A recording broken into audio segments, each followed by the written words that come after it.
Tov ou Mevorach.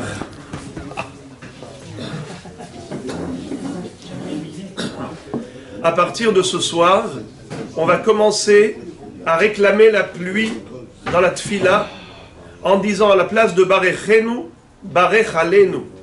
Veten tal umatar libracha al kol penei ha'adama.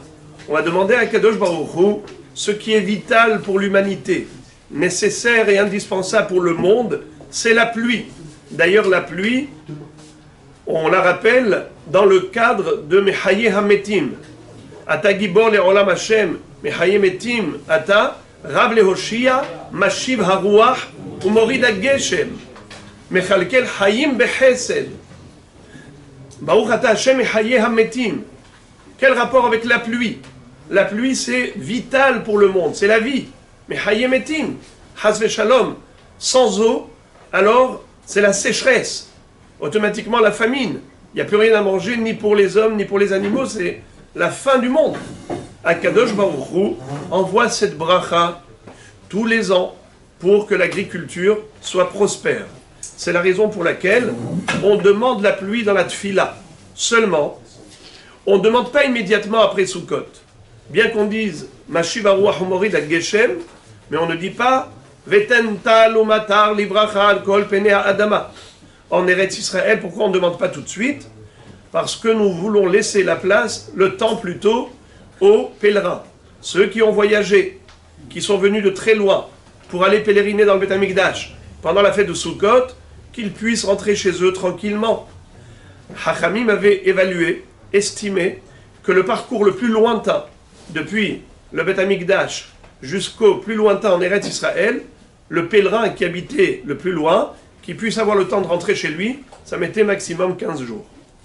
De ce fait, depuis la fête de Sukkot jusqu'au 7 Heshvan, 15 jours se sont écoulés. À partir de là, on peut demander la pluie tranquillement, ça ne va gêner personne. Alors c'est ce soir, Be'ezrat Hashem, lundi soir, c'est le Zayin Heshvan, on va commencer à demander Veten tal umatar livracha. Celui qui a oublié, celui qui s'est trompé et qui a continué sa Hamida machinalement, de manière routinière, puisque il est habitué à dire Barechenu, il continue à dire Barechenu. Quel est le din? Alors il y a plusieurs étapes, plusieurs cas de figure. Je vais vous exposer les différentes hypothèses.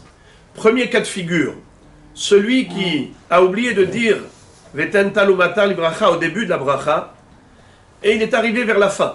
Avant de dire Baruch Ata Hashem, Mevarech Hashanim, alors il faut qu'il recommence depuis le début de la bracha, et il continue, il termine normalement. S'il a déjà dit Baruch Ata Hashem, il ne revient plus en arrière. Il termine en disant Mevarech Hashanim. Et là, il va dire cette petite phrase Veten tal umatar livracha al kol penei ha'adama. Et il continue Teka beshofar gadol echerutenu. Vous êtes étonnés. Qu'est-ce que c'est que ça? Entre une bracha et l'autre, il a intercalé une phrase. Réponse, comme il n'a pas encore commencé la bracha suivante de Teka beshofar gadol echerutenu, il est encore dans le cadre de la bracha de Barech Alenu. Puisqu'il a dit Baruch Ata Hashem Mevarech Hashanim, il est encore dans le sujet. Alors il peut dire à ce moment-là Veten tal umatar livracha. Pourquoi? Veten tal umatar livracha, c'est la demande de la bracha de Birkat Hashanim. S'il a déjà commencé même un mot de la bracha suivante, à savoir Teka beshofar gadol echerutenu, eh bien désormais, qu'est-ce qu'il faut faire? Il faut attendre jusqu'à ce qu'il arrive à Shema Kolenu. Et dans Shema Kolenu, là-bas, il va insérer au milieu de la bracha, juste avant de dire Ki ata shomea tefilat kolpe, il va dire Veten tal umatar livracha al kol penei ha'adama. Il dit cette phrase Ki ata shomea tefilat kolpe, Baruch ata Hashem shomea tefila. Mais si il a dit, il voulait dire Baruch ata Hashem shomea tefila, parce qu'il a oublié de se rattraper. Il a dit Baruch Ata Hashem, il n'a pas encore dit Shomea Tefila. À ce moment-là, qu'est-ce qu'il fait? il ne dit pas Shomea Tefila. Il dit Lamedeni Hukecha. Baruch ata Hashem, Lamedeni Hukecha. Comme si c'était un pasouk du Tehillim. Vous connaissez ce pasouk de Tehillim dans le alpha bêta. Baruch ata Adonai, Lamedeni Hukecha. C'est un pasouk. Alors il va le dire en tant que pasouk. Et après ça, puisqu'il a dit un pasouk au milieu de Shema Kolenu, il va dire Veten talumatar livracha al kol peneha adama, ki ata shomea tefilat kolpe, baruch ata Hashem shomea tefila. Vous avez vu comment il a transformé la fin de la bracha, il a transformé en pasouk, comme si la bracha n'est pas terminée, et il insère la demande de la pluie dans la bracha de shomea tefila, puisque vous le savez, que la bracha de shomea tefila, c'est une bracha, c'est une prière générale, pour toutes les demandes. Tout celui qui a quelque chose à souhaiter, à exprimer comme souhait à Kadosh Baruch Hu, qu'il en profite. Dans Shema Kolenu, c'est le moment de tout demander à Dieu. Donc, il va demander Veten Talomatar Livracha. C'est comme ça qu'il se rattrape. J'ouvre une parenthèse pour poser une question à votre place. Vous avez envie de me demander pourquoi tout à l'heure je n'ai pas donné cette solution. Quelqu'un qui a dit Baruch ata Hashem mevarech hashanim. Il s'est rendu compte qu'il n'a pas dit Veten Talomatar Livracha après avoir dit Baruch ata Hashem. Il n'a pas encore dit mevarech hashanim. Pourquoi je n'ai pas proposé de dire Lamedeni Hukecha, un pasouk? Ça aurait été pareil. Lamedeni Hukecha, c'est comme si ça inversé. Et comme s'il n'a pas terminé la bracha de Barech Aleinu. Et il dit Veten Talomatar Livracha, il continue. Baruch ata Hashem mevarech hashanim. La même solution que j'ai proposée dans Shema Kolenu, avec le pasouk Baruch ata Hashem Lamedeni Hukecha, la même solution, on aurait pu la proposer dans Barechenu. Réponse, ce n'est pas pareil. Quand on est dans Barechenu et qu'on s'est trompé, alors ce n'est pas grave. On peut se rattraper dans Shema Kolenu. Mais si on s'est trompé dans Shema Kolenu, il n'y a plus de rattrapage possible. C'est pour cela que l'astuce de transformer le Baruch ata Hashem, non pas en bénédiction, mais le transformer en pasouk de Tehillim, Baruch ata Hashem Lamedeni Hukecha, c'est une solution qu'on utilise in extremis, que lorsqu'on se trouve dans la situation extrême, à savoir là où il n'y a plus de rattrapage possible par la suite. C'est Shema Kolenu. Quand on est dans Barechenu, il y a un rattrapage dans Shema Kolenu. Mais si tu es trompé dans Shema Kolenu, il n'y a plus de rattrapage après. C'est pour cela que cette astuce de transformer le Baruch ata Hashem en bracha de Lamedeni Hukecha, on l'a proposé que dans Shema Kolenu, puisque là, il faut absolument se rattraper. Très bien. Maintenant, s'il ne s'est pas rattrapé, il n'a pas dit Baruch ata Hashem Lamedeni Hukecha. Il a dit Baruch ata Hashem Shomeya Tefila. Mais il n'a pas encore commencé le mot Retse. Et il s'est souvenu qu'il n'a pas dit Veten Talomatar Livracha. Solution, qu'il dise maintenant cette petite phrase. Veten Talomatar Livracha.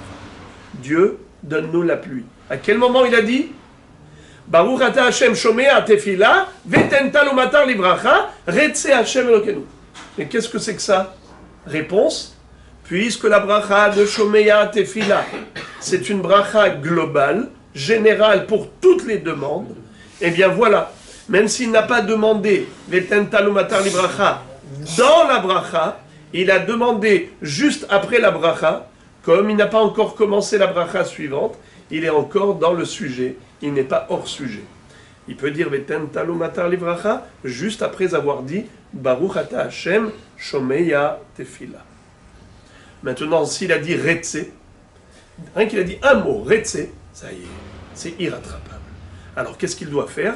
Il doit revenir en arrière à la bracha de Barech Aleinu. S'il s'est rendu compte au milieu de la Hamida qu'il s'est trompé, qu'il n'a pas dit Veten Talomatar Livracha, qu'il revienne à Barech Aleinu. Et depuis Barech Aleinu, il continue jusqu'à la fin. C'est pareil s'il s'est rendu compte, par exemple, au milieu de Modim, ou bien au milieu de Sim Shalom, ou bien même après le premier Iyu Leratzon Imrefi. Tant qu'il n'a pas dit encore le deuxième Iyu Leratzon Imrefi, il est encore dans la Hamida, alors il peut revenir à quoi? À Barech Aleinu. et il reprend de là-bas, il continue. Mais si il ne s'est pas souvenu jusqu'à la fin de la Hamida, même s'il a dit juste le deuxième, Yule Ratson, Imrefi, Vegion Libi, Fanecha, Shem Tsuri, Vegoali, même s'il n'a pas encore fait les 3 pas en arrière, Gamarnu, c'est trop tard. Il faut revenir au tout début de la Tfila, au tout début de la Hamida. Hashem Sefatay Tiftah Hufi Agit Ilatecha. Il doit tout recommencer parce qu'il a oublié de demander la pluie dans la Hamida. Alors je résume très rapidement. Quelqu'un qui a oublié de demander la pluie dans Barech Aleinu. Alors s'il a dit Baruchata Hashem, mais Barech Hashanim, qui disent à ce moment-là Vetenta Lumatar Livracha, avant de commencer Teka Beshofar. S'il a déjà commencé Teka Beshofar, alors qu'il demande Vetenta Lumatar Livracha dans Shema Kolenu. Si dans Shema Kolenu il a oublié, mais il a déjà commencé Baruchata Hashem, il voulait dire Shomea Tefila, qui ne disent pas Shomea Tefila, qui disent la Medeni Hukecha, et qui demande Vetenta Lumatar Livracha, qui attache Shomea Tefila de Kolpe, Baruchata Hashem, Shomea Tefila. S'il a déjà dit Baruchata Hashem, Shomea Tefila, à ce moment-là qu'ils disent Vetenta Lumatar Livracha avant de commencer Retse. S'il a déjà commencé Retse, tant qu'il n'a pas terminé la Hamida, eh bien qu'il revienne à Barech Aleinu. S'il est déjà arrivé à Yule Ratson, Imrefi, Vegion, Venera, Hashem Tsuri, Vegoali, le deuxième Yule Ratson, même s'il n'a pas fait Rosé Shalom, il doit recommencer toute la Hamida. Bruchim Tiyu et Boker Tov.